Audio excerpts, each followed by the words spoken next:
thank you sa mga pumunta dito at mga nakinig.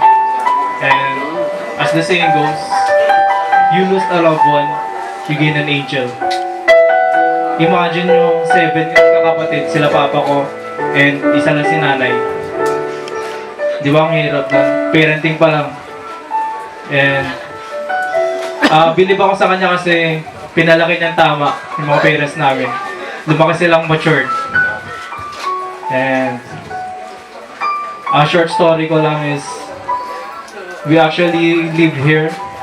Dito ako nakatira nung bata pa ako. Yung kinder, sinusundo kami ni nanay sa school and then bibigyan niya kaming merienda. And then we always hang out. Umiiyak kasi nanay kasi namimiss niya si tatay nung bata kami. Nag-aaway kaming dalawa kasi masyado kami makulit. Kinukurot niya kami sa balikat, gano'n. Very fun times, yun yung naalala ko, tumatak sa isip ko kasi very memorable nung bata pa kami kasi andun lahat ang emotion niya. Talagang memorable sa akin.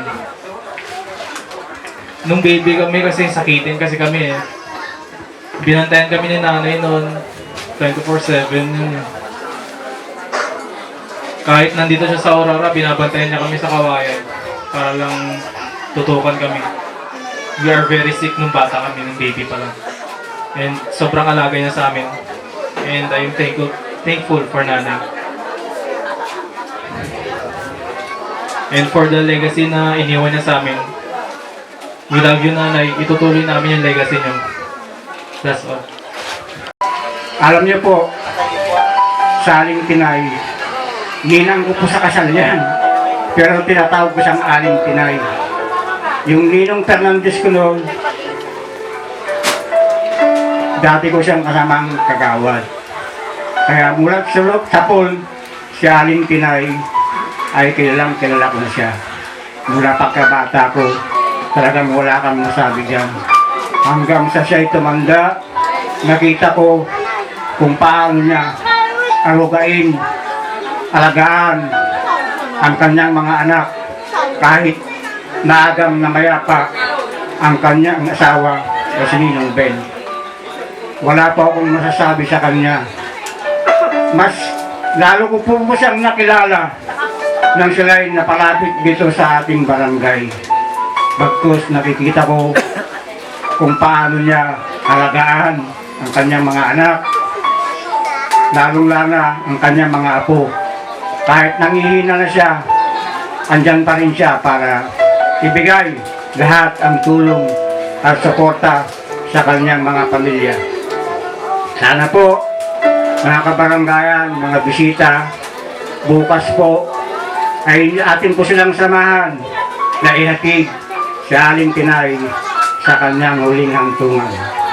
Yun lang po. Rest in peace po. Salamat. Thank you so much sa po kagawad sa diwa.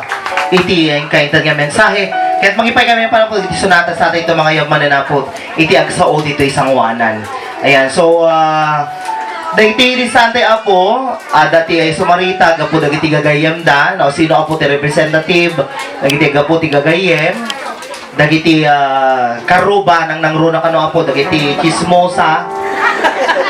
Charot lang ko na lang. Dagiti karuba da apo ken dagiti kabagyan da apo ko nagaputi din sa mga kamag-anak po nagaling po sa malalayong lugar. Ha? Sige, so ito tayo sumarita damdama apo. Paki-ready latan ako yung basi ka mensahe yo. Okay. Wala ka nang mararamdaman na sakit.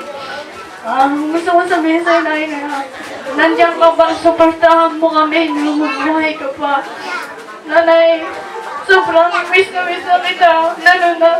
Nalalaman ko na wala ka ng sobrang sakit. Kahit na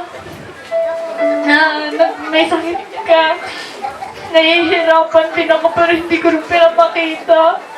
Kasi alam ko na kapag umiiyak ako, umiiyak ka rin. Ayoko nakikita ka. Umiiyak na sobra kasi. Kasi alam ko na mapapagod ka.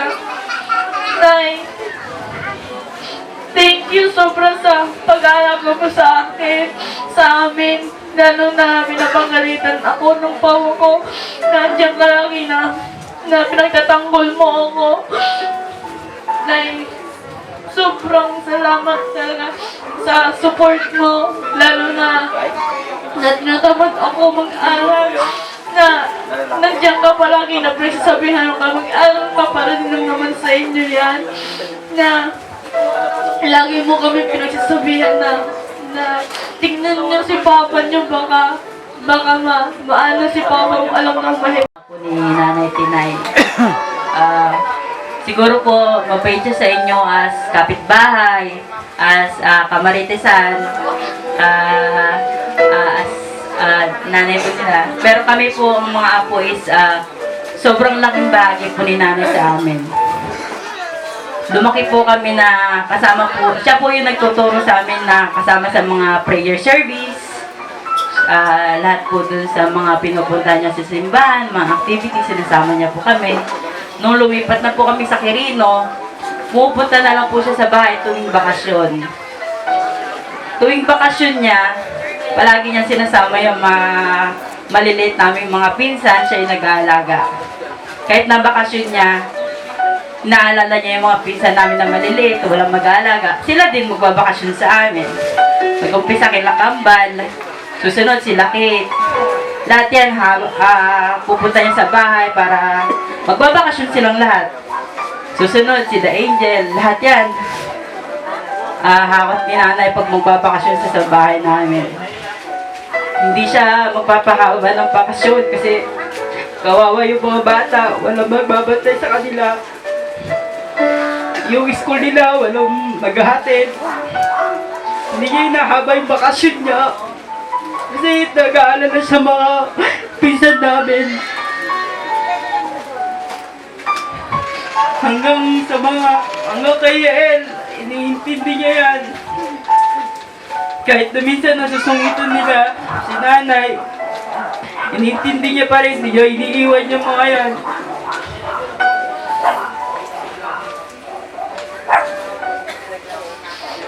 Hanggang ngayong matanda na sila, iniisip niya pa rin. Tingnan niyo yung mga pinsan yung maliliit. Walang makakain. Di pa kumakain yung mga yan, kaka-cellphone. Nasa labas pa sila, baka nasa labas pa sila, gabi na. Baka kung ano-anong kinakain, puro na lang suka. Puro chichirya na lang. Hindi niya alam, malas sa kanya lahat.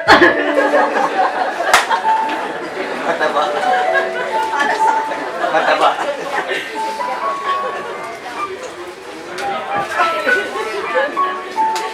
Ayun po. So si Nanay, sana habang tumatanda naman kami, nagkakatrabaho kami. Hopefully, naramdaman niya na napapamper namin siya. Wala na akong bibilan ng tokong, puro tokong hinihingi niya sa akin na damit. Lahat ng damit niya na bago na tokong. Gusto niya, ayaw niya yung mga pandalaga kasi ayaw niya magbuwan dalaga daw. Kasi ayaw niya magpaligaw. Kasi mag-iisa lang daw si Ben sa buhay niya. Ngayon, magkasama sila ng tatay. Nanay, sana okay ka na dyan. Wala nang masakit.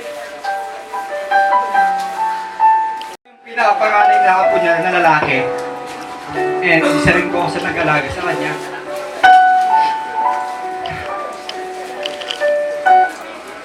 Nay, alam mong wala kami pag wala ka.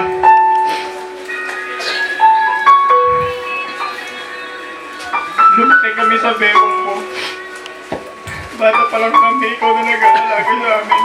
Isa ka sa tumutulong kila Papa. Nakita ko kung paano ko lumaban, Nay. Pero hindi mo na talaga kaya. Mahirap na, Nay, pero kailangan talagang tanggapin. Nay, andiyan ka na. Nakasama mo na si Tatay. Sana masaya ka na dyan kung nasan ka na ngayon. Masakit na isa sa amin kung nawala ka na. Kasi lumaki talaga kami sa inyo eh. Nasanay kami sa inyo na meron ka. Hindi na namin makikita ulit yung nanay na sobrang saya. Kahit sa maliit na bagay, sobrang saya mo, pinapakita mo, hindi mo binabaliwala yung effort namin. Kahit na gusto mo nang bumitaw, malaban ka pa din.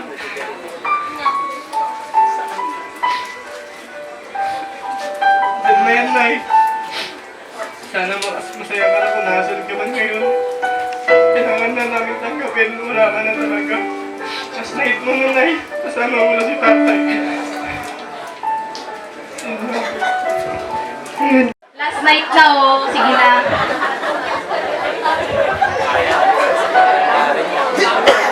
Sige kayo, si nanay mismo maniningil sa inyo.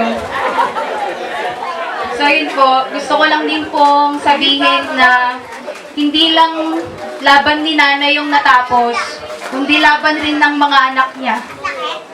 Kasi ang hirap-hirap na sa pagpapagamot pa lang ni nanay, oras, pera, yung per schedule nila mama, nila tito, sobrang hirap noon. At the same time, yung nakikita mong nahihirapan yung nanay mo.